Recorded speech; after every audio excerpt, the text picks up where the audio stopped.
Good morning friends. তো দেখো, আজকে এখন কিন্তু একটু ঝিরিঝিরি বৃষ্টি হচ্ছে সকালবেলা, বাট ওয়েদারটা কিন্তু খুব সুন্দর, মেঘলা।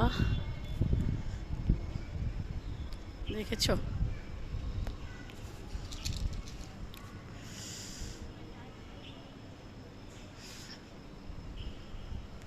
চলো এখন আরুষের টিফিনটা প্যাক করে দিই।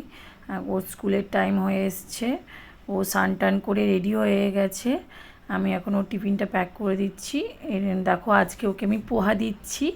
পোহাটা মোটামুটি ও খেয়ে নেয়, কিন্তু ওর সাথে দই দিতে হবে, নাহলে ওর শুকনো লাগে। অ্যাকচুয়ালি পোহা এমনিতেই গরম গরম খেলে একটু নরম থাকে, নাহলে কিন্তু শক্ত হয়ে যায়। এজন্য ওকে আবার সঙ্গে টক দই দিয়ে দিলাম। এই প্রতিদিন টিফিনে কি দেব, এটা একটা বড় চিন্তা থাকে। ঘুম থেকে উঠেই ভাবতে থাকি আজকে টিফিনে কি দেব, এটা ভাবতে গিয়েই আমার কত টাইম চলে যায়। তো দেখো, এখন আমি টিফিনটা প্যাক করে দিলাম, আর সঙ্গে একটা কলা দিয়ে দেবো, ব্যানানা। ফ্রুটসের সাথে ও ব্যানানাটা ভালো খায়, ওই জন্য ব্যানানাটা দিই। অ্যাপেল দিলে কেটে দিতে হবে, ওই জন্য দিই না খুব একটা। আর অ্যাপেলটা খুব খেতেও একটা চায় না।